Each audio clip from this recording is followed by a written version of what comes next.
brother. It's time for another episode of Birds with Friends. Just the Duo. of feathery brethren, weathering any season to see the Eagles eating teams like Scrammy's top with cheese. It's Philadelphia. Wulf and Zach kicking it cooler than Two. Penguins till Zach runs off with his valet keys. He's a real nuanced goose. Pull up a branch, get loose. It's time for some juice on some Birds with Friends. The early bird gets the worm, but prefers getting turned like a turn on some Birds with Friends. Wulf and Zach coming at you with stats and things flapping. We are going to rip out the hearts of other podcasts. We are going to bite off their eyeballs. We're going to start every segment watching the scene from The Last of the Mohicans where the guy takes a bite out of the other guy's heart. We may not be good, but we're going to be nasty. We're going to reflect the blue-collar nature of this city.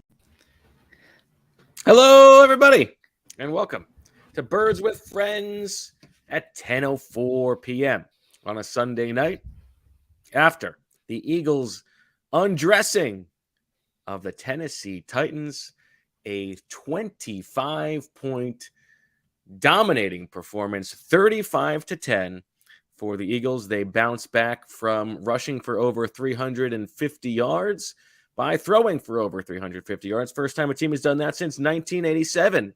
On defense, they completely squash the Titans' running game. Derrick Henry, 11 carries for 30 yards. They get the Titans into third and long and feast. And on special teams, even the maligned Eagles special teams unit dominates. It was perhaps the Eagles' most well-rounded and complete performance of the season. They are 11-1. They have the best record in the NFL. I think we can make a case, Zach, that they are, at the moment, definitively the best team in the NFL. How are you? I'm doing great. I'm excited for this podcast. I can't address that last point until I read your power rankings on Tuesday. That is how I determine who the best team is in the NFL. But all right, well, that'll do it for this episode of Birds with Friends. I must Zach say, and Marissa and Christian Ellis, as always. I must say regarding the Eagles, I'm blown away, and I say that because I try to stay in the middle, good or bad, with the games, almost like the Jalen Hurts approach. It wouldn't be good for talk radio. It wouldn't get me hired for talk radio, but I got to tell you, the way they played on offense today, after the way they played last week, I don't know how defensive coordinators approach this team other than hoping they turn the ball over, because we've seen them week in, week out, find different ways to play games, to win games. That performance from Jalen Hurts, from A.J. Brown, from Devontae Smith, what jumped out to me is teams don't do that against the Titans. And now I know the response is the Bills did that earlier this season. Yes, but in the past 9 weeks, right, the Titans have won 7 of 9 games. They haven't allowed an opponent to score more than 20 points since week 3. The Bengals and the Chiefs, 2 teams that will be very high on your power rankings in recent weeks, Don't speak for me. only scored 20 points each against this Titans defense. And the Eagles were like easily moving the ball up and down the field. They were doing it with their passing game. Last week they did it with their running game. Just so impressed with this group. And I'll end this monologue, if you will, by simply saying, like, You're impressed with your own monologue? What's that? You're impressed with your own monologue? Oh, you will end this. I thought you said yes. And this. No, end this monologue Okay. by saying that I hope fans are appreciating like what's going on here, because this is a really good team that a team like this doesn't come around very often. I thought that this was an interesting dichotomy between these two teams, Zach, because we talked about, and everybody knows, the Titans are a team that is very stubborn in their philosophy, often to their credit. You know, they play their style of game and try to drag you into their style of game. You know, they run the ball on first and second down. They go play action with Ryan Tannehill and hope to get some plays downfield, but pretty much you know what they're going to do on offense. And on defense, they're similarly structured. They're going to try to stop your running game and see what happens in the passing game. Whereas the Eagles are a team that continues to show time and time again this season that they can win in different ways. Yes. And they are able to change their game plan and be flexible week to week. And against this Titans team, the Titans had no answer for the Eagles once they got down, and things just snowballed. And I think that was, to the Eagles' enormous credit. We can get to some of the pre-snap penalties on offense, the one thing they need to clean up from this game. And, intra-division, once every 4 years games can be a little bit weird. The Titans had some injuries to deal with. They were missing guys heading into this game. They lost important players on both sides of the ball in the middle of this game. But this was a drubbing. Yes. I mean, these two teams, the Eagles made the Titans look like, the Texans or something like that. This game was never close.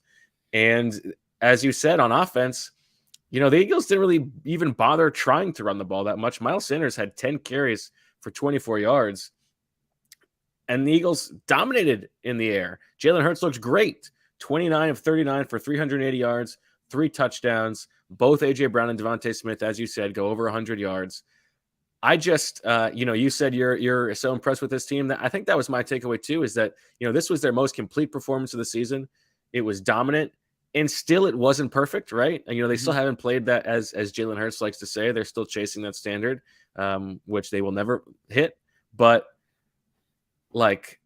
they were awesome in this game. And I actually think we should start with the defense and give you a chance to and give you a chance to puff your chest out on Johnny Gans, this defense that has allowed a combined 1 touchdown over the past 6 games in the second half. They were able to do exactly what they wanted on defense in this game, and I thought it was really impressive.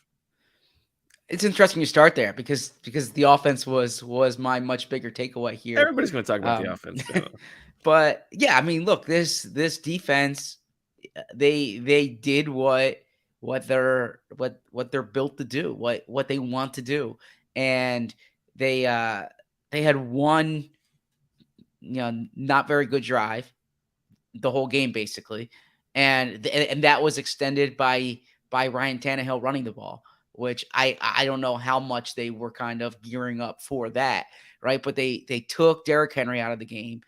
They didn't allow the Titans receivers to get anything downfield. They pressured the quarterback. They get off the field on third down. It's the way they want to play. And what jumps out to me overall is that they're number 2 in the league in sacks now. They're number 1 in takeaways. And going into the season, right, the two areas that they wanted to improve from last year or takeaways and affecting the quarterback. And you pick your head up. I know the season's not over, but it's week 13, and they're near the top or at the top in both categories. The defense has more sacks at this point in the season than any Eagles team except for the 91 team, which was probably the best defense in Eagles history, right?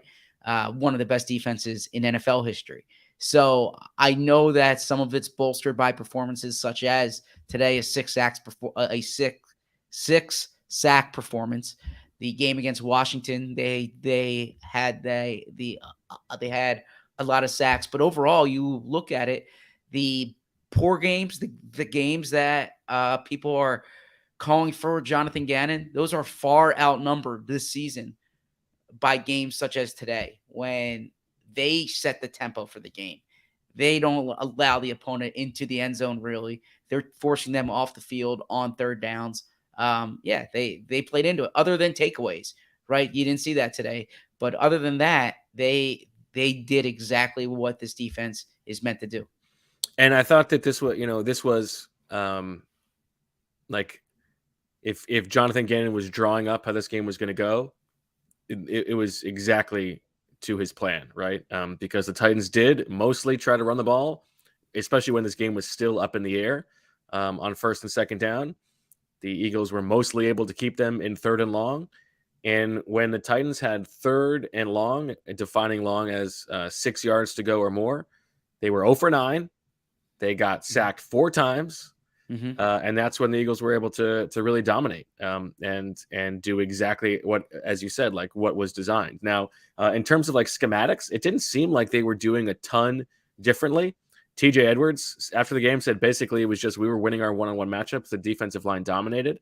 I think that's mostly true. Jordan Davis played all of two snaps in this game.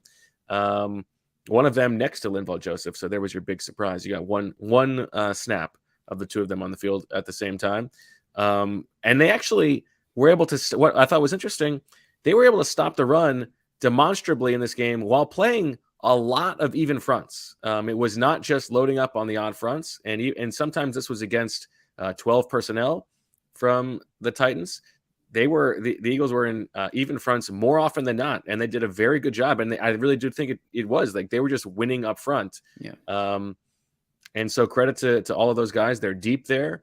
They have had their down games, but right now or at least today they looked really good. And the Titans, we knew going into the game, they did not have particularly good wide receivers. Traylon Burks goes out in the first quarter with a concussion. What a catch that was, huh? And the fact that he held onto the ball there, really impressive. I think they dressed 4 receivers for this game, so they were down to 3. They played a lot of 12 personnel thereafter. I would shout out Marissa's Terps because their leading receiver, the leading pass catcher, was Chig, who had a good game. But otherwise, very little that the Titans were able to do in the passing game. And that offensive line is not good. I mean, I saw Mike Vrabel was asked after the game if they need to make a change at left tackle. The Eagles dominated the line of scrimmage. That was a huge part of it. I mean, not really much else to talk about schematically. It was such a stifling performance, I think. I'm surprised you started with the defense today, though. I don't know. Kind of threw a curveball there. Yeah, I thought the offense. We never start with the defense, so I'm trying to give them some flowers. It's just odd you picked to start the defense on a day when the Eagles had 2 100-yard receivers. Jalen Hurts nears his career high in passing yards. I didn't say we weren't going to talk about the offense. We got a long show. It doesn't have to be. Just kidding. Let's. All right. Why don't you host the show? Well, you don't need to be offended by it. I was just kidding. I'll keep going. No, I'm good. Go ahead, take over. All right. So do you want to get? So then we should transition to the offense then. I actually think we should take a break before we get to the offense. But if we're okay, let's take a break. You got to segment this bad boy. If you're the host, Zach, you got to keep all these things in mind. You got to have the flow of the show. I'll defer to the in your mind at all times. I'll defer to the host. All right, let's finish on the defense quickly. Reed Blankenship did get the start at safety. I thought he played well. I mean, he was not really tested in this game, but even the big plays that the Titans did have on offense came against Josiah Scott or Marcus Epps. At one point in the fourth quarter, I don't know if they ended up having a longer play, but 3 of the Titans' 5 longest plays of the game were just Ryan Tannehill scrambles. It was like the only thing that they had going in the first half. Nakobe Dean got into this game while it was still undecided because Kaiser White was banged up, but he ended up returning and was fine. I thought Dean looked okay. I still think that he looks like out of place small on the field as a linebacker, but I'll have to actually watch the few snaps he had. And then at the end, I mean, this game was such a blowout that the Eagles were putting in their backups with about 10 minutes left. I thought it was very funny on defense because the defense was it's like Reed Blankenship and Kayvon Wallace and Zach McPherson and Josiah Scott and Andre Sachere on the field. You got Nakobe Dean and Christian Ellis at linebacker. You've got Patrick Johnson and Kyron Johnson getting defensive snaps on the edge. Milton Williams is the young defensive tackle. You get him on the field. Oh, and by the way, Ndamukong Suh has to slum it, 198 games into his career. The perennial All-Pro has to slum it with the Eagles' young scrubs. It's kind of fun. Who's the alternative there? That speaks to the depth that they have, right? Right, exactly. All right, before I get to the offense, Zach, because we do have to take a break before that, I think we should take some time now to talk about the special teams. Okay. The maligned Eagles special teams were great in this game. Yes. For one, Britton Covey on punt returns, more dynamic than he has been all season. It was actually the second most punt return yards by a single player in a game this season, behind only Marcus Jones's game and when he scored the basically walk-off touchdown against the Jets for the Patriots.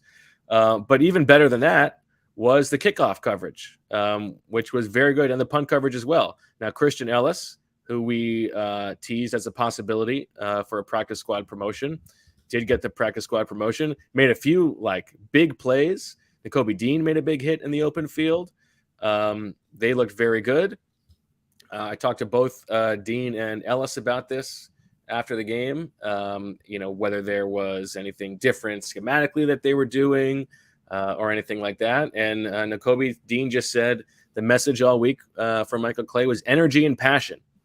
Energy and passion was the number one message. Come out there and have energy and passion. The whole week of preparation was kind of the same, but he just wanted to emphasize us having energy and passion again and want to in our mindset. And I feel like that was the difference this week. So I think from a big picture standpoint, it's kudos to a team that has shown that it is able to midway correct some of their flaws as the season goes along. Well said. That's been the case with issues we've brought up throughout the season, and they've gone about rectifying it. I noticed one small alignment change that they did. And when you go back and watch the All-22, you want to see this. I don't know if there's anything to team's alignment maven over here. I don't know if there's anything to it. And I will find out this week. But if you go back and you watch the game and you compare it, I was actually going to text you the screenshots, but I didn't. I knew you were working. I didn't want to bother you. They on the left side on kickoff returns, they kind of bunched two players together, as opposed to having more of a split. I look at you. I don't know what that means. I will try to find out more. It might not be anything, right? It might be one of those things you ask about. And it's like, oh yeah, we just decided to line up that way. But it's something I noticed throughout the game. And then I went back and looked at the overhead camera from last week's game to confirm it was different, and it was different. Otherwise, Christian Ellis was a big change, and he played well. I mean, he took, I think, 27 special team snaps in week 18 last year. So clearly the Eagles like him in that role. Credit to Bo, identified Christian Ellis as a practice squad promotion they could make, and they did always make. Liked the Christian Ellis in during training camp. He was always injured, but he's got speed. Yeah, and he brought it there, right? He was ready to get after them. My Christian Ellis story from the locker room is that I want to say 6 weeks ago. Time jumbles together in the regular season. It could have been 2 weeks ago. It could have been 3 months ago. I feel like it was about 6 weeks ago. Somebody in the locker room was I all of a sudden I heard a familiar tune in my ear, and I realized that somebody was whistling a Disney song. And I can't quite remember exactly what Disney song it was. I think it might have been Under the Sea or something like that. And I realized it was Christian Ellis. It's like, are you whistling a Disney song, my man? And he said, yeah, that's his baby son loves it. He didn't even realize he was doing it. He was just doing it. And so he got an 8-month-old Koa. And so this was the first game that Christian Ellis got to play as a father. You saw the dad strength out there. That's a great nugget right there. I hope that makes the day after. Also, brother of Noah Ellis, who is Correct. still on the roster, but Yes. we have never seen. Has not once ever been in the locker room. But if they win the Super Bowl, he can pull the Randall Goforth.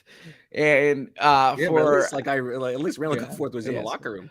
For our listeners, back in 2017, Randall Goforth went on IR. He was an undrafted rookie out of UCLA, and he went on IR during the summer, during training camp, and therefore he stays on IR throughout the season. And so at the ring ceremony, all these players are getting rings, and you see, he's like, wait, is that Randall Goforth? And it was in fact Randall Goforth. So if the Eagles win the Super Bowl, both both Noah Ellis and Jaden Graham, who was also on IR, the tight end. But that they Noah had. Ellis was like he was placed on NFI because he suffered. I think it's because of the injury he suffered was during his Training workout, his pre-draft workout, and they thought that he was going to maybe be the the backup nose. So if no Noah Ellis, maybe there's no Linval Joseph. I just can't believe we're getting the Noah Ellis before AJ Brown. Well, I can't believe you're the one with the special teams alignment tweak. And again, I don't know if April over here. I don't know if that notices it live. I don't know if that alignment means anything, and I certainly don't want to overstate it because for full disclosure, I don't know what it meant, what it accomplished, if anything. But it's just something that I noticed when watching them, and then I went back and confirmed after the game. Ellis said that he got the word Wednesday this week from Michael Clay that he was going to be up, and so he had the whole week. He had the whole week to prepare. He was nervous, but Nick Sirianni prepares them for that. You can be nervous. It's about what you do with it. Don't picture the bad. Don't picture the good. Just do your job. Also, there's no need to tell them on Wednesday because if you stay ready, you don't need to get ready, right? I mean, maybe like you got an 8-month-old, and you want them to come to the game, come to the game and brave. Ooh, I'm losing you, Bo. Your mic's disconnecting. Okay. Zach, this might be a good time to toss to break. Yes, this is actually a perfect time to toss the break. So we will hear a word from our trusted sponsors. And on the other side, we might have a few minutes to talk about this outstanding offense that the Eagles had today. This show is sponsored by BetterHelp. Unfortunately, life doesn't come with a user manual. So when it's not working for you, it's normal to feel stuck. Navigating any of life's challenges can make you feel unsure. Whether it's a career change, a new relationship, or becoming a parent, therapists are trained to help you find out the cause of challenging emotions and learn productive coping skills, which makes therapy the closest thing to a guided tour of the complex engine called you. This time of year can be so stressful. The holidays, seeing family, traveling, working. Therapy is so important to get those feelings out and enjoy this time of year.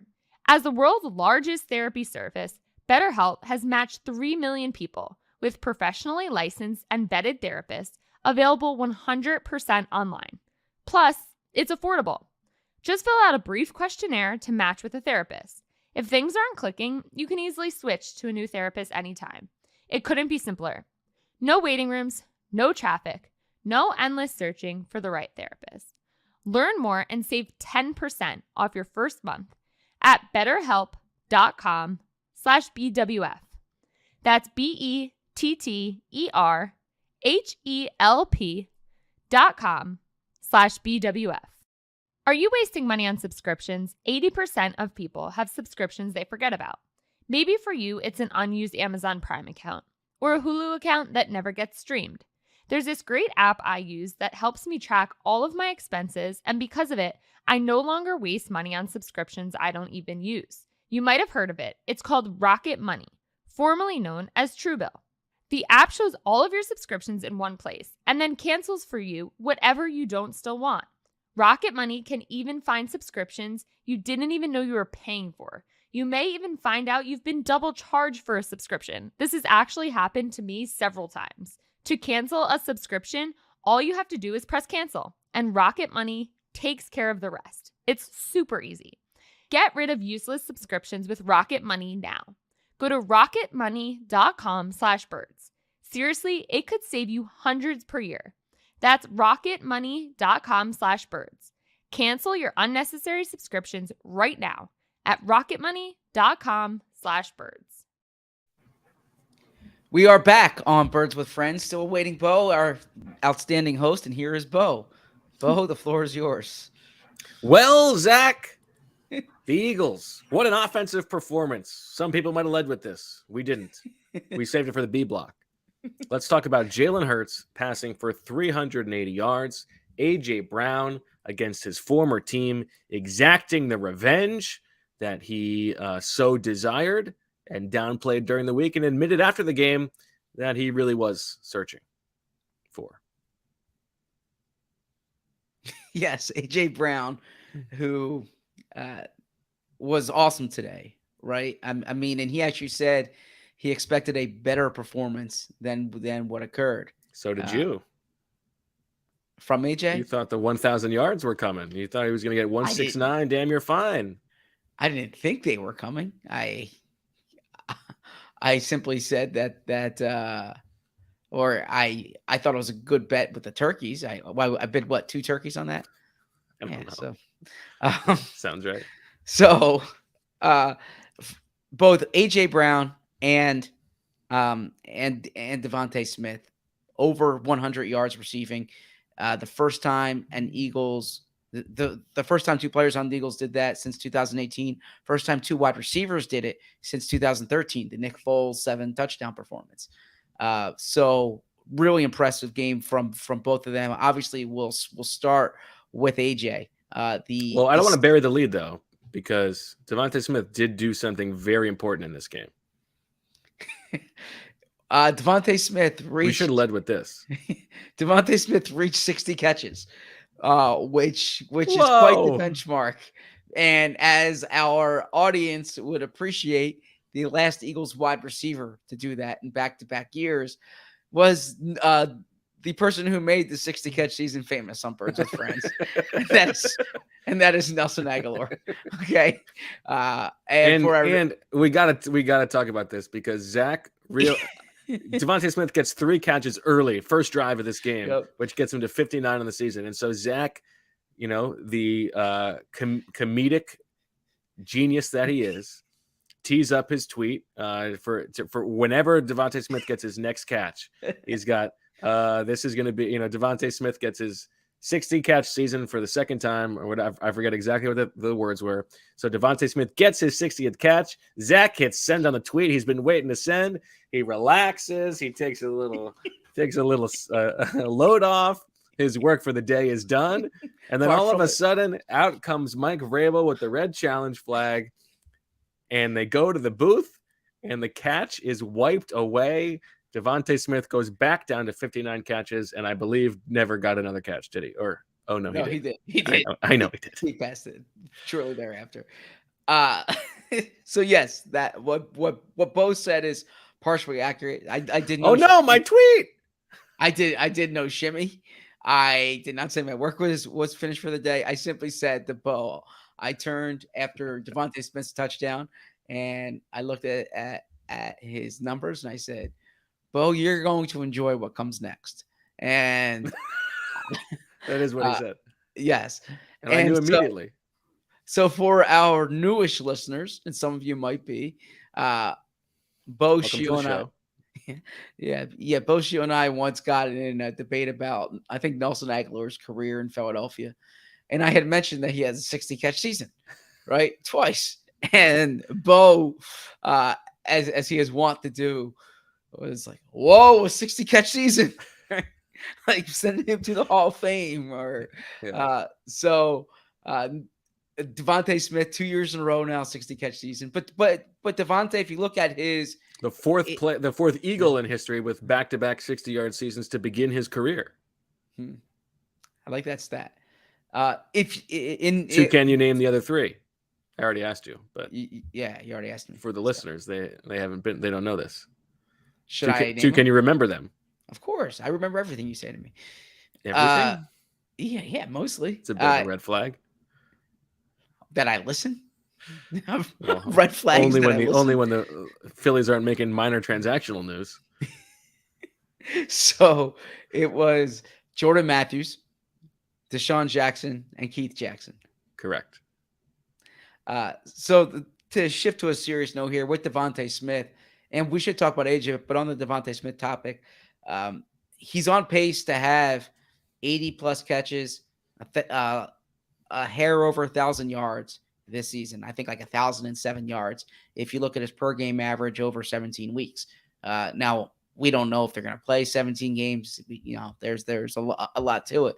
But Sirianni made a point after the game to mention that he keeps being told that there are articles or questions about getting Devontae Smith going.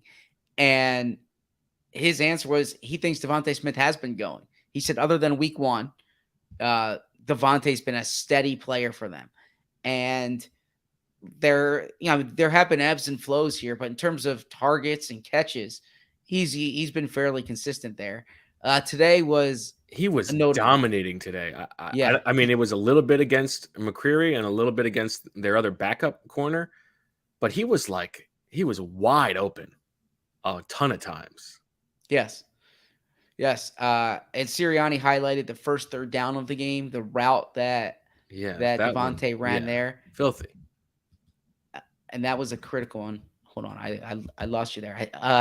So this is the same thing happened to me. Just as a quick aside, I guess if I don't say Sirianni fast enough, my computer picks up, and you got the mistress talking again. So when that comes up on the computer, I can't hear what you're saying because the microphone is waiting for my directive. So Devontae, so Sirianni. Hey Siri, how many 60 catch seasons does AJ Brown have? So Devontae, what's also to give you some color afterwards, as Nick was talking up Devontae's season, he had his son next to him. His 7-year-old son Jacob was sitting next to him, and Jacob was actually wearing a Devontae Smith jersey. And then underneath the Devontae Smith jersey, he was wearing the Jalen Hurts jersey. And Nick asked where the AJ Brown jersey was, and Jacob said that if he wore the AJ Brown jersey, his mom said that it would actually be too big. He wouldn't be able to fit them all on, which actually it reminds me of the take from when I was in from when your mic went out again. We discussed Halloween growing up when, so I'm a 7-year-old, 8-year-old in Halloween growing up. And I would always want to wear the jersey over the jacket. Right. But you can't fit the jersey over the jacket. So that's a little color from after the game. But the fact that all three are worthy wardrobe choices speaks to the type of game that Devontae Smith had, AJ Brown had, and Jalen Hurts. And before how about the full circle nature of a conversation about coaches' children's jersey choices on the day when Jim Schwartz returns to Lincoln Financial Field? You're right. You pulled out that we were speaking to our Titans reporter, and you mentioned how Jim Schwartz's daughter went to Brentwood Academy with Derek Barnett, which was a great piece of information. Yes. Spent some time at Brentwood Academy working on a story. Yeah. So for the newcomers, Jim Schwartz's son famously wore a Jalen Mills jersey in 2017. And that's how we knew that Jalen Mills was a coach's favorite.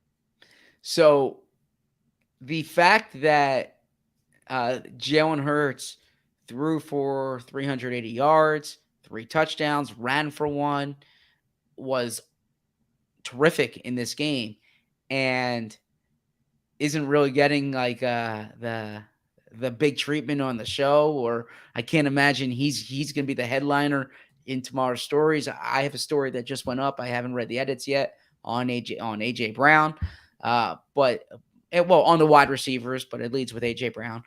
But that shows you the type of where Jalen Hurts is right now. He's a legitimate MVP candidate. We received an email from one of the editors today saying we need to have our 3/4 mark of the season MVP submissions in this week. And I'll look it up, but I know the Chiefs lost today, right? I got to think Jalen Hurts might be my front runner here. They're 11-1. He's been terrific running the ball, passing the ball. I mean, what he's done these past 2 weeks alone really speaks to it. I'm really impressed with Jalen Hurts, and I think I said it. I forget which game I said it. I think the Pittsburgh game, when I said that he's not the headlining. He's not the headliner right now, and he had that type of game, and it speaks to his development. The fact that he could rush for 150 plus yards last week, throw for 350 plus yards this week, and we're not saying back up the Brinks trucks right now. right? It's because this is almost, I don't want to say the expectation is this, but this is the standard with which he's playing at right now. It's a credit to him, and it's why the Eagles are a legitimate Super Bowl contender I think I'd probably go Christian Ellis number 1. for MVP. Yeah, Oh. just on a per game impact. I mean, tough to top. And then I guess Hurts. I think I would probably still vote for Mahomes over him, but I mean, they switch places, and what do you think happens? But I don't want it to be taken away from Jalen Hurts. He's been unbelievable.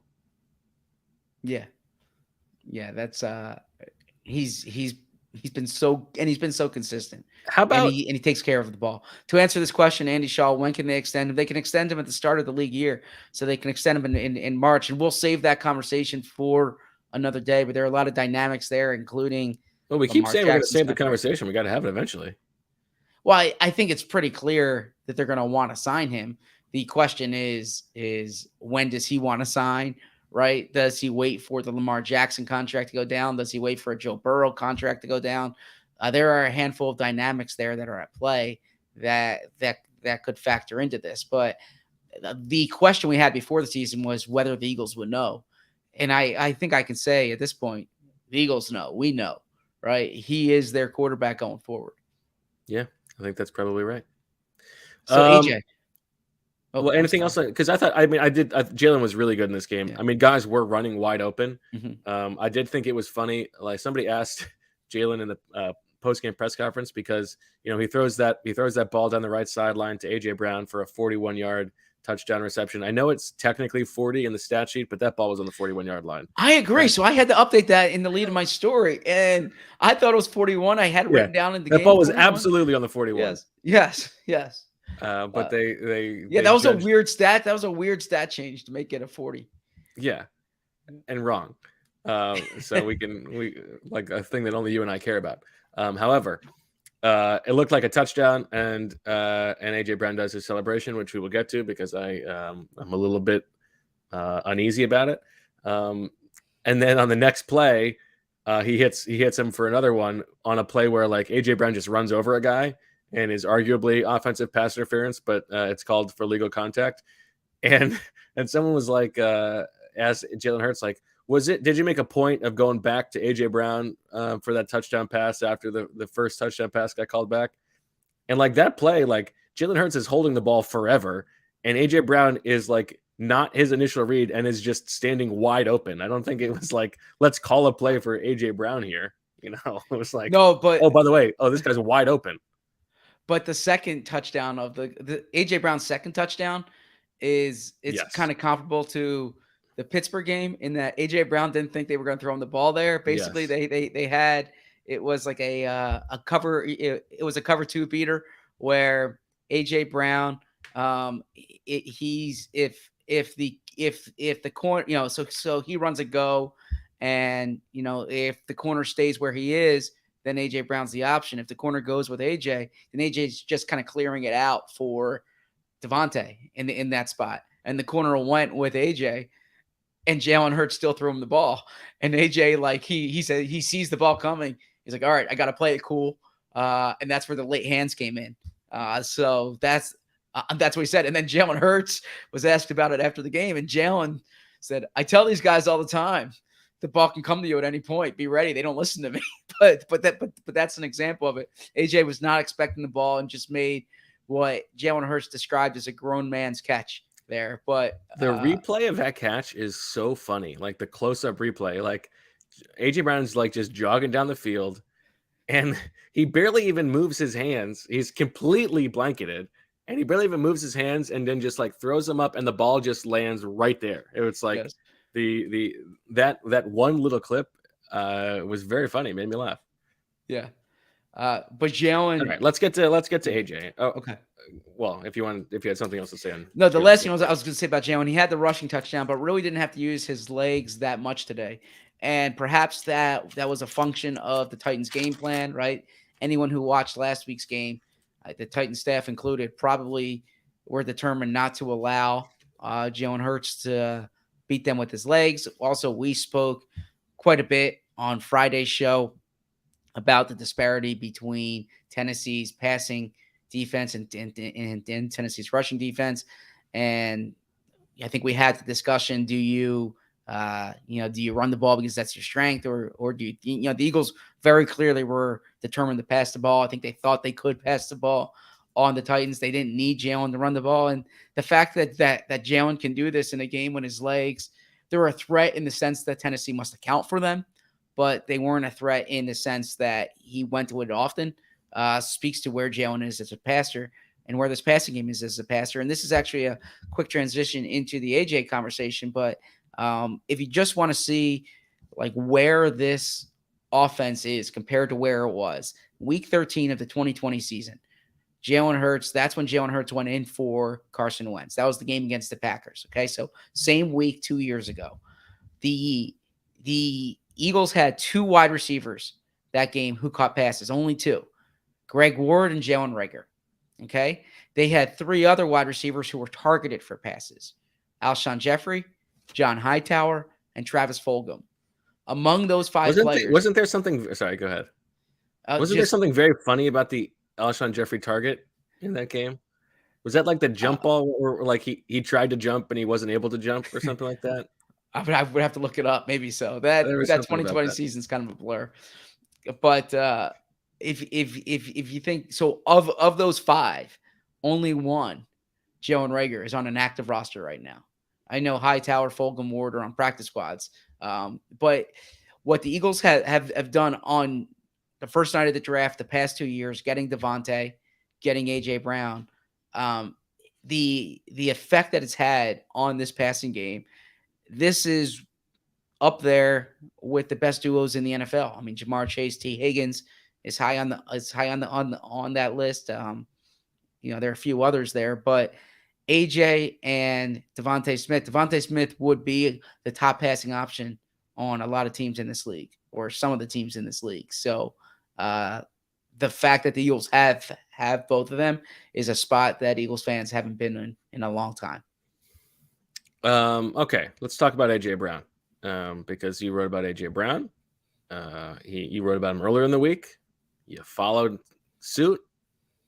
And what did you learn? What did you? I wasn't in on A.J. Brown's post-game press conference, but it sounds like he admitted that this game meant a little bit more to him. Yeah, he said this is a game that he had circled on his schedule. He said he's tried to downplay it, but this game was circled on his schedule. I don't want to say his version of events. I mean, because this is what occurred, but he cast it like the Titans got rid of him, right? And I know there are complexities at play, like, whether it's contract negotiations, whether it's cap space, but he said, I told them I want to retire there, and ended up getting traded. He said, of course I wanted to make them regret the decision. To be honest, it's been personal since the trade. I've been trying to keep it down. I stated that's where I wanted to be. It was like, here you go. We don't want you anymore. I got pushed aside. There were a handful of other things that were brought up in there. So that's what jumped out. And then, so the first touchdown celebration, which he had pre-planned, and it did not count. He caught the ball, and then he grabs the towel out of, he had a towel in his pants, and he goes to the goalpost and he starts hitting the goalpost. And I will quote him here. So I'm not jumping to assumptions here. He said, quote, "Today I'm going to have to give you this whooping, but I still love you though." That's where the hug came in at the end. Yeah, I don't like that.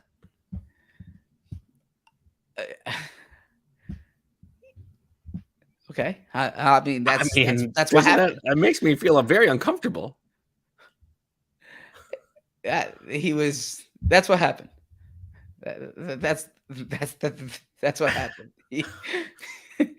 I'm not debating that it happened or not. I'm debating that I don't like that was his celebration. Like, I don't know. That seems a little bit. Yeah.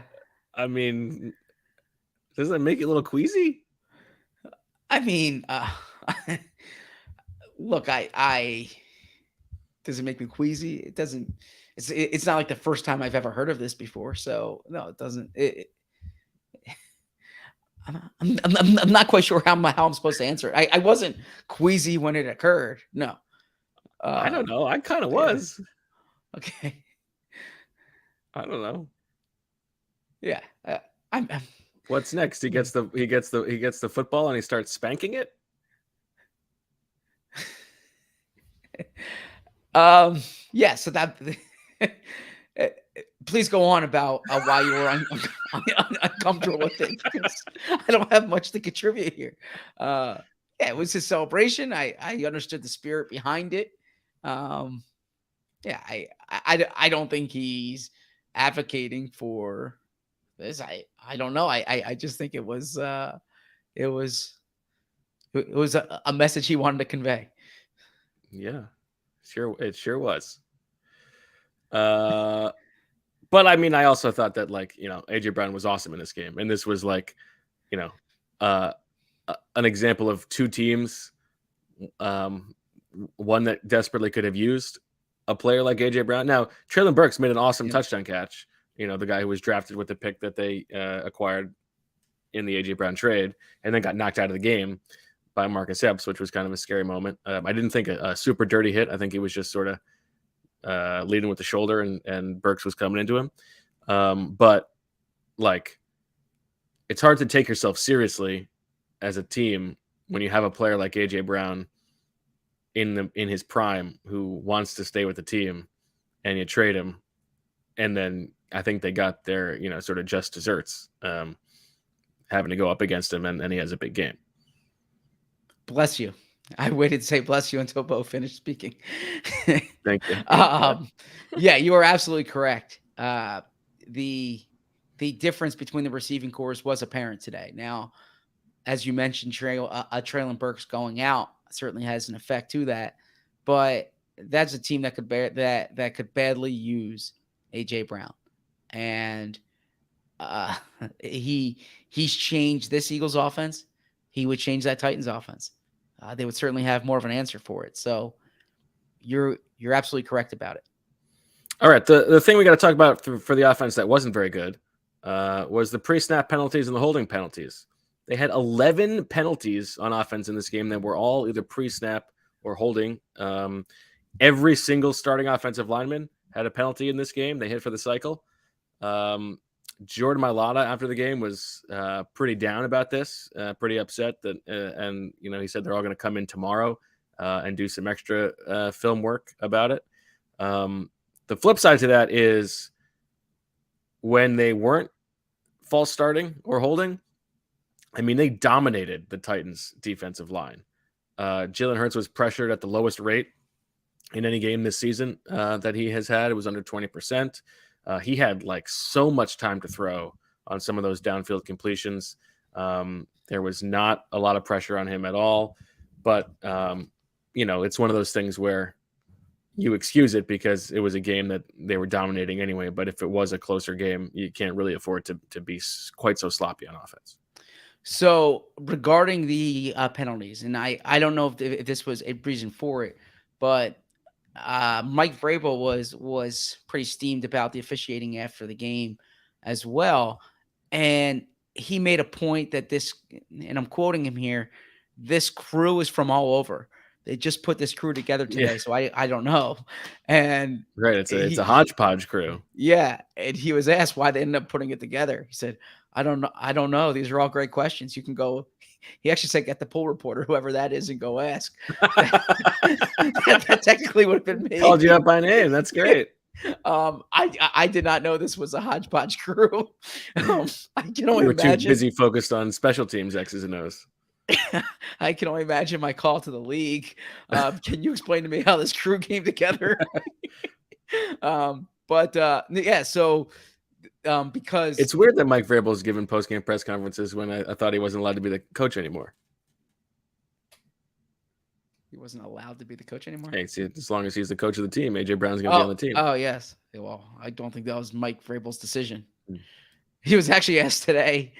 One of the questions was how trading AJ Brown was for the betterment of the team, or something of that nature. He didn't want to go there.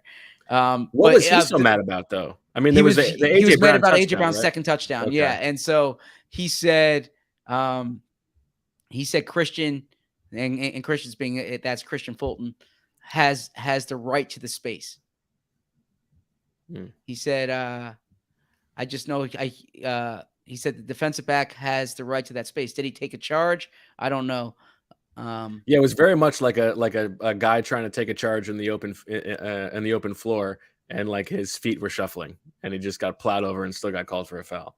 Yes, so that was the play that he seemed miffed about, and that was a 40-yard touchdown early in the game. So that was a big play in the game. I don't know if it would make 40 material 40 in the difference. scorebooks, but 41 to those who really know. So I bring that up as a way of saying this was a very disjointed game, weird calls throughout the game.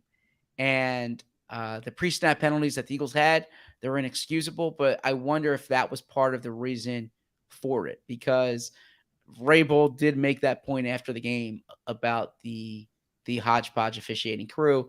And I was listening to the broadcast of the game, and Greg Olson and Kevin Burkhardt were like making points about how many whistles there were here, or how many flags there were. So it certainly did not have the same rhythm as some other games. Yeah, I think that's right. And some of the holding calls did seem a little bit ticky-tack, but do what you got to do. What was your, I mean, besides the celebration, I'm curious, your takeaway on AJ's performance today? I mean, he's a man out there. It's like he's uncoverable for the most part. And he completely changes what they do on offense. It was nice to see like a relative bounce back after the fumbles the last couple of weeks. But even then, I thought he was fine. I thought he moved a little bit better in this game. It looked like he was not quite 100% the last couple of weeks. Yeah, I mean, I think I was probably more, or have been a little bit more pleasantly surprised by Devontae Smith's play over the past couple games, because it brings a different dynamic to the offense, because we already knew what AJ Brown brought, and especially with Dallas Goedert out, it's been nice for them to be able to lean on Devontae Smith a little bit more. And you imagine that when Goddard comes back, all the more difficult it is for opposing defenses. But yeah, I mean, AJ Brown is awesome. He's one of the 5 or 6 wide receivers in the league who like completely change the ceiling of an offense and what opposing defenses have to think about going into the game. Well said. And the fact that he's 25 years old and he's here, and him and Devontae are going to grow together, presumably with Jalen Hurts. The fact that they're only 13 games into this, I know you can't count on 2, 3, 4 years later in this league so much. There's so many variables, but it should be an encouraging sign for this team. This is just the beginning. I also thought there were some things in this game. Somebody brought up the weird little trick play with, after they had shown the jet motion handoff to Quez. A few plays later, they did the handoff to Quez, pitch it to Devontae Smith, pitch it back to Jalen Hurts, who then throws to Quez Watkins for like 6 yards. I think this game got to a point where Nick Sirianni was like, okay, let's put a few things on tape for opposing defenses to have to worry about, not with the express purpose of trying to score points right this second. Like they put, they had a few 21 personnel in this game for the first time, I think, with actual 2 running backs, Boston Scott sharing the backfield with Miles Sanders. You saw that Zach Pascal in the backfield thing again, a couple of snaps of 0-1 personnel. I think the last couple of weeks, they've decided to sort of put a few things on tape for just for, stealing a few extra hours of no sleep for whoever their opposing defensive coordinator is. You picked that up right away, because I said to you, I said, why would they put this on tape right now? And you thought they were doing it on purpose. So you think like a coach. I don't know if that's true or a compliment, but I'll take it. Both. Okay. All right, Zach, let's take a little break. We'll come back. We'll tidy up Swooper, maybe a few other pieces of nonsense, and then we'll get going. Omaha Steaks is America's original butcher since 1917.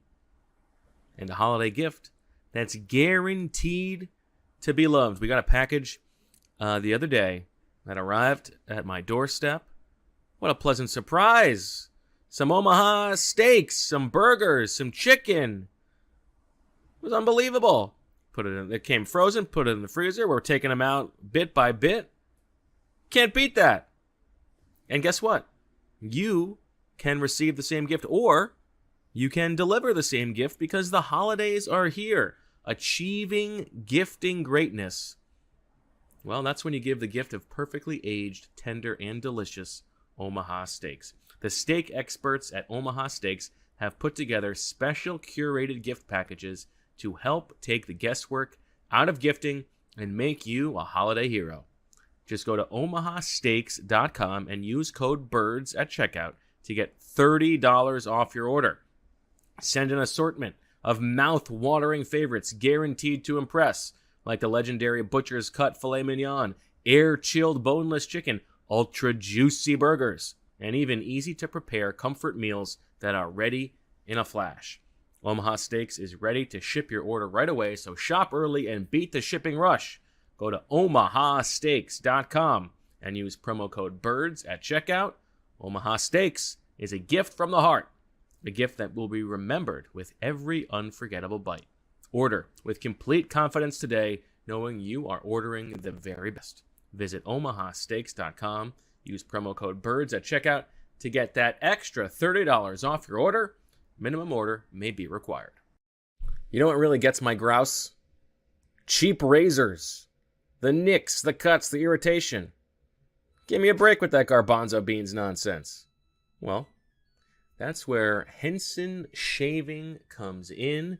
Henson Shaving is a family-owned aerospace parts manufacturer that has made parts for the International Space Station and Mars rover, and now they are bringing precision engineering to your shaving experience. Think about that. The ISS and your face, both equally important. Razor blades are shaped like diving boards. Did you know that? And you don't want a Greg Louganis situation on your hands. The longer the board, the more wobble, the more nicks, cuts, and scrapes. A bad shave isn't a blade problem, it's an extension problem. That's why, by using aerospace-grade CNC machines, Henson makes metal razors that extend just 0.0013 inches, which is less than the thickness of a human hair. That means a secure and stable blade with a vibration-free shave. And guess what, people? It gets better. The razor has built-in channels to evacuate hair and cream, which makes clogging virtually impossible. All of this in a little itty-bitty razor. Can you imagine the precision of that engineering? Seriously, Henson Shaving wants the best razor, not the best razor business. That means no plastic, no subscriptions, no proprietary blades, and no planned obsolescence. The Henson razor works with standard dual-edged blades to give you that old-school shave with the benefits of new-school tech. Once you own a Henson razor, it's only about $3 to $5 per year to replace the blades. So, it's time to say NO to subscriptions and YES to a razor that will last you a lifetime. Visit hensonshaving.com/birds to pick the razor for you and use code BIRDS, and you'll get 2 years worth of blades free with your razor. Just make sure to add them to your cart. That's 100 free blades, 100 free blades, when you head to hensonshaving.com/birds and use code BIRDS. Everybody knows the old adage, fall is chaos in your pants. You're overheating 1 second and freezing the next. To be ready for anything, you need underwear that can handle everything. It's time for Tommy John underwear. In Tommy John underwear, you are that much more comfortable, so you can do everything better. Name a problem with other underwear, and Tommy John's solved it. Tommy John's breathable, lightweight fabric has 4 times the stretch of competing brands. They come with a no wedgie guarantee thanks to a non-rolling waistband and legs that never ride up. Plus, they feature a horizontal quick draw fly. The hammock pouch stops the awkward swing and slap, giving everybody something to be grateful for. And with over 18 million pairs sold, people love Tommy John underwear. That's why Tommy John doesn't have customers, they have fanatics. And I'll tell you what, I like the Tommy John so much, I ordered some extra ones for myself for the holiday season. So I don't know what more of an endorsement I could possibly give you. So go to TommyJohn.com/athletic right now for 20% off your first order. 20% off at TommyJohn.com/athletic. TommyJohn.com/site for details. Back on Birds with Friends, Bo, Zach, and Marissa. Marissa, we haven't talked to you.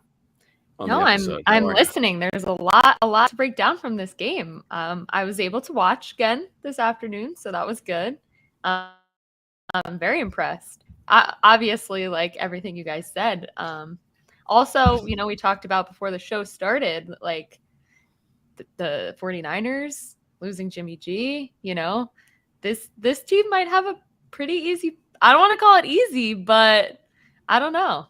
This team looks like they could go far. We had Super Bowl conversations pre-show, so not to jinx anything, but yeah, looking good. Marissa, this is why you are such a superstar producer, because you're transitioning us right into the conversation we need to have.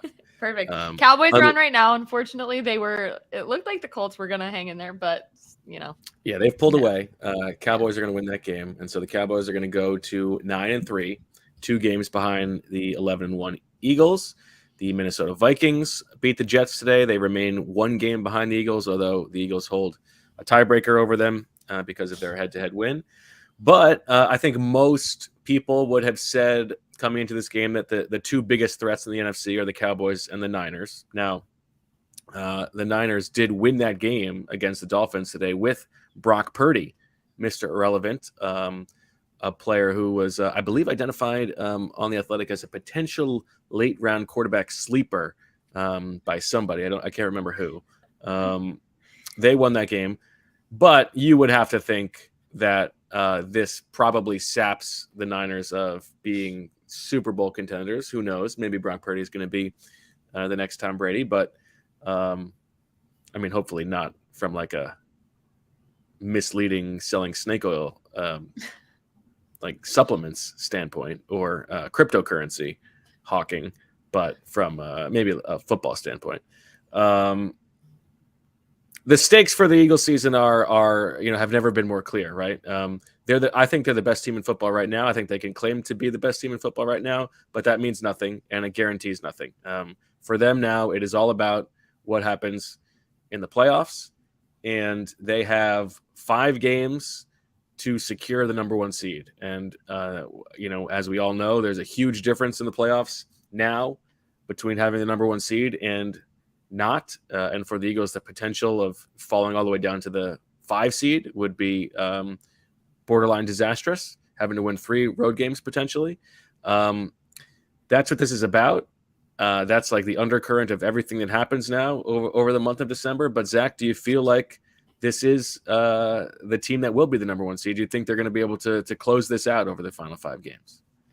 I think they'll be the number 1 seed, yes. And the number 1 seed obviously gives you that path that you need. Now, in the playoffs, you can't afford a clunker, obviously, right? If there's a day when the turnovers come up like they did against Washington, and you're playing against Minnesota, you're playing against Dallas, or you go on down the list, things can happen in the playoffs. So I thought the Chiefs last year were better than the Bengals, although the Bengals disposed of them today, right? But point being that you don't know what's going to happen in the playoffs, but I think what all you can do is position yourself for the postseason. And unless they slip up twice here, once before Dallas or after Dallas potentially, and the Dallas game, I see them as the 1 seed because Dallas is so good.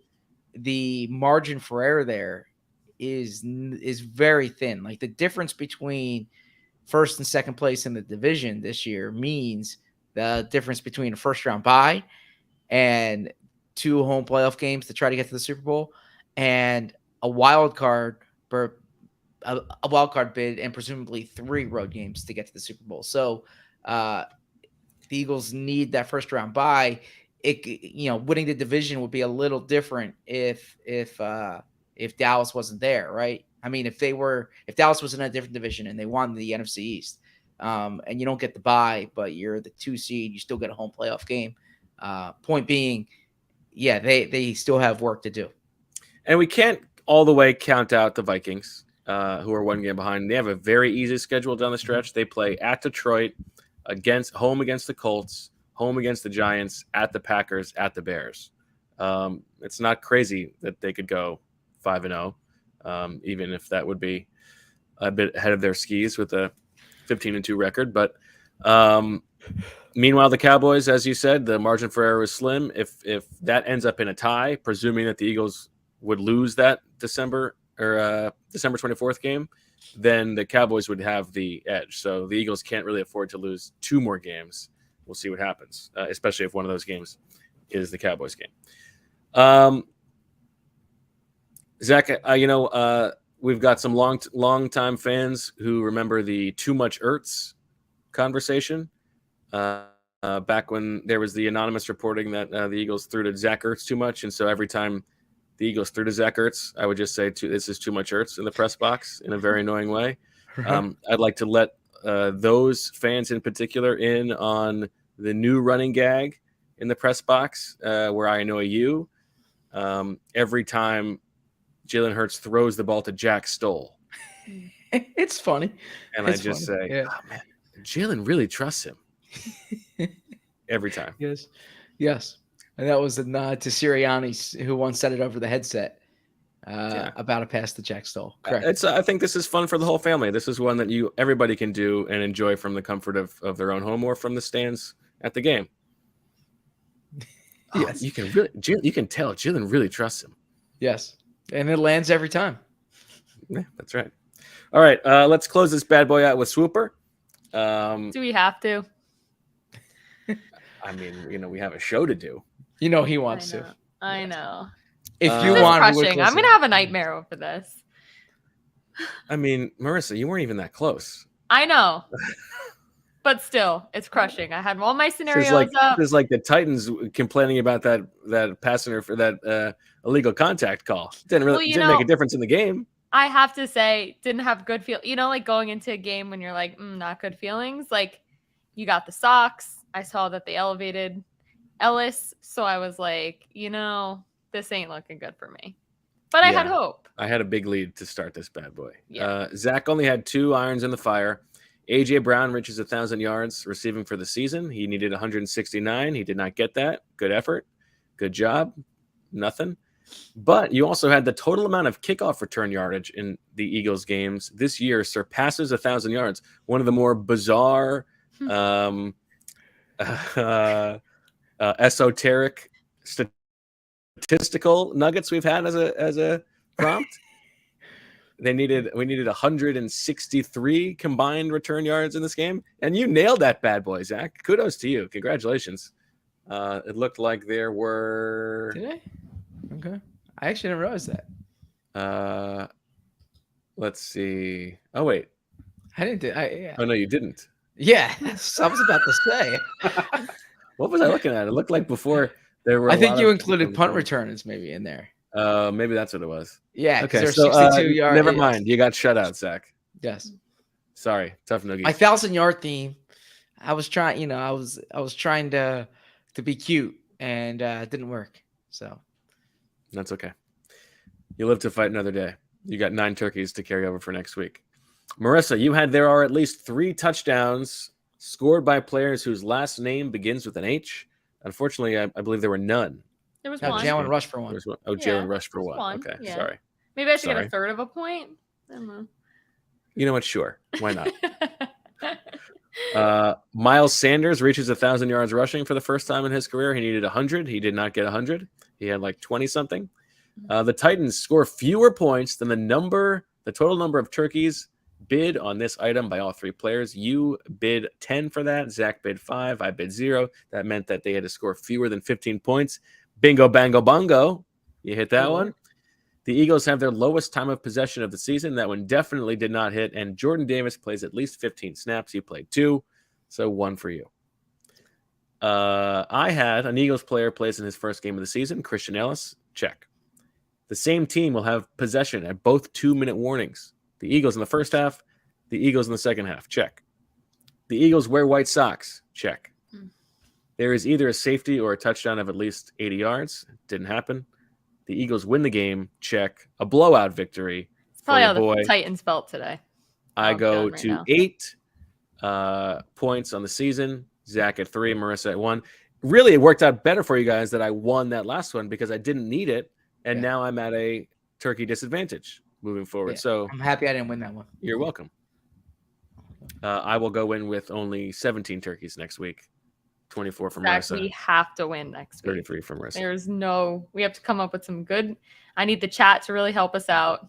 Some really, good scenarios that are going to hit. And Bo can't bet on them because he doesn't have a lot of turkeys. Well, we got to pull a Bo Wolf next week, and that's not winning. That's not winning Swooper. It's Bo is adept at, like, he'll have a big story that's running the next day, and it'll be like midnight, and he's like, I got to start writing it, right? And then he knocks it out. He writes a great piece overnight, right? Deadline spur action, and so our backs are against the wall. I kind of want to channel I don't have an inner Aaron Rodgers, but I will channel Aaron Rodgers and say, relax. RELAX. All I know a way that you can channel Aaron Rodgers. How? Do some ayahuasca. I wouldn't even know where to start. I couldn't even pronounce it. So that would be the first problem. Yes. I would say I need some awashika, right? Zach, I'll offer you a trade. Mm-hmm. I will give you all of my turkeys next week. Mm-hmm. All 17. If you write my story for me tonight. I would love that. I mean, honestly, not that I don't need the turkeys. I would write your story tonight without the turkeys. Yeah. A chance to write another story, chance at more subs. Yeah. Zach, I'm going to speak on behalf of Emily, and she's going to want you to go to bed after this. So Yeah, we have a killer week in front of us. So she is going to want me to go to bed. But I mean, it's all yours if you want it. But that's all. Like that's awesome. That's an opportunity. So a big win Monday morning. People are going to read that. Yeah, it's great. It's a great sub. Rocker. And you'll have things to say. The great thing about your column, too, in addition to your top, is that you're able to touch on a number of items. So, I really like the leftover thoughts at the end that you get into. Yeah, I think that's the cool thing about that column. It's like growing up, my morning quarterback. I couldn't wait for Peter King's column. Yours is like the Monday morning quarterback of the Eagles beat. Well, you flatter me, but I got a lot of work to do. That's it's not looking good. It's yours if you want it. I'm seeing the chat full of typos. Is that my story? I don't think my story's full of typos. I don't think so. Oh, okay. I think Got worried for a second. Yeah, no, you always say it's not gonna be good, but then you pull it out of your hat. I'm looking forward to it. All right, Zach. What's coming up this week? What's coming up this week? We have Did the Colts just turn the ball over again? What is that? the Like Eagles, this game was close 5 minutes ago, and now what the hell are they doing? So the Eagles play the New York Giants for the first time this season. Okay, the Giants who tied today against Washington. Giants who we think have been playing above their heads, but the Eagles will see them up there in East Rutherford. Season ended today. All 4 NFC teams in the playoffs. At this time last year, we had taken our third. Thank you, Andy. Andy, for our audio listeners, Andy says, always love to read Bo and Zach stories on Monday. I appreciate you saying that because I love to write them. The Eagles, Eagles head up to East Rutherford. Interesting matchup. It's the Eagles' first time seeing a Brian Dable coach team. There's some history with Brian Dable between Nick Sirianni and Brian Dable, Jalen Hurts and Brian Dable. There's a Devontae Smith and Brian Dable. There's some Wulf and Mike Kafka. Bo Wulf and Mike Kafka. I was going to say that. Bo can feel assured that when he's in the Giants press box next week, he's taken care of by a classy organization. And no, what do we have this week in all seriousness? Eagles Giants. Avonte Maddox status will be important to monitor. He is eligible to come off IR. We have no indication one way or the other whether that will occur this week. We should say, since we spoke to you last, Chauncey Gardner-Johnson has been placed on IR, so he's going to miss at least 3 more games, which means Reed Blankenship, as long as he stays healthy, will be in there. As for this week, not really any big injuries to monitor. Quez Watkins left the game with a shoulder, and Landon Dickerson was out for a bit, but then went back in. So nothing like last week with the Gardner-Johnson injury. But I think the big thing is the Eagles. If I don't have the scenarios in front of me, but I think if they win next week, they can clinch a playoff bid. Is that correct? Yes. There was an outside chance that they could do it today if the Niners had lost. So yes, that would be the case. If the Niners and Seahawks lost today, they needed both, right? Right. But so one extra win will make that happen. So we almost got to the end without the sex bots showing up into the chat. Marissa, all over it again. They only got one in. Yeah. It's impressive. The Gardner-Johnson thing, we should take a second on it because 4 games with Reed Blankenship instead of CJ Gardner-Johnson is significant because that 4th game is the Cowboys game. Like these next 3, this game and the other 2 that follow, Giants next week, Bears the week after, those are run-first teams. You think they'll be fine. They don't really necessarily need Gardner-Johnson, but that huge game against the Cowboys, Dak Prescott, who was so good pre-snap, going up against Reed Blankenship, that'll be a major factor in that game.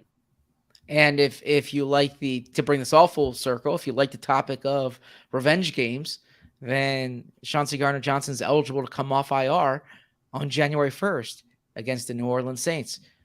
The Eagles, actually, these next 3 games, we should say, are on the road. They do not play in Philadelphia until next year, January 1st, 2023. How did you feel as a kid or as like a young adult about people who would you'd leave the office on January or December 31st and everybody see you next year? Did you like that? Were you in on that? I've never really worked in a traditional office setting, so but I am familiar with the joke. I hated it. Al Groh never did that. Al Groh didn't do that. No. You hate it, Marissa? I didn't like it. It would, I don't know, when you leave for winter break and stuff, and everyone's like, see you next year. Yeah. I'm like, no, I'll see you next week. I once had mono in 4th grade or 3rd grade. I thought you were going to say, was that Molly? And my teacher told the class, I won't be back till next year. And all the kids thought that's probably why. So you're scarred since then? Dramatic. And then she had to explain, oh no, she'll be back after winter break. So you know what we're definitely going to do then is we're going to have the December 30th podcast, right? Friday, December 30th or Thursday, December 29th. And I will say to you guys, I'll see you again next year, right? All right, we're going to hold you to remembering that. I promise you I will remember that. Yes. I believe you, but it's on you now. You got it. Okay. As a fan of comedy, right? That's right. One of the great bits of all time. Bo, make sure you put on your calendar because I know it's on Marissa's calendar and my calendar. So the Sebastian Maniscalco Netflix special comes out this week. So, oh baby, make sure you clear your schedule. Back, Zach. Yes. Decisive, clever social commentary coming as always from Sebastian. He's great. He is great. I don't know what you're. Yeah. Zach knows comedy, so I'm not worried. I know he's good because Zach likes him. Thank you. All right. Okay, that'll do it for this episode of Birds with Friends. The Eagles 11-1, They've got, I believe, the second best point differential in the league to the Bills. They've got the best yardage differential in the league. They're third in EPA per drive on offense, third in EPA per drive on defense. They are well-rounded. They have proven they can win in many ways.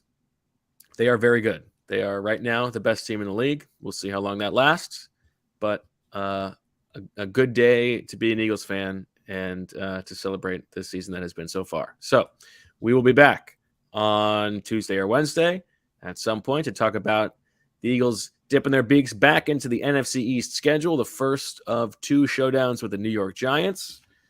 We'll have the latest on everything else going on with the team and find out if there's any fallout from the controversial touchdown celebration from A.J. Brown. For Zach and Marissa and Christian Ellis, as promised, I'm Bo. Thank you for listening. We'll talk to you later, and as always,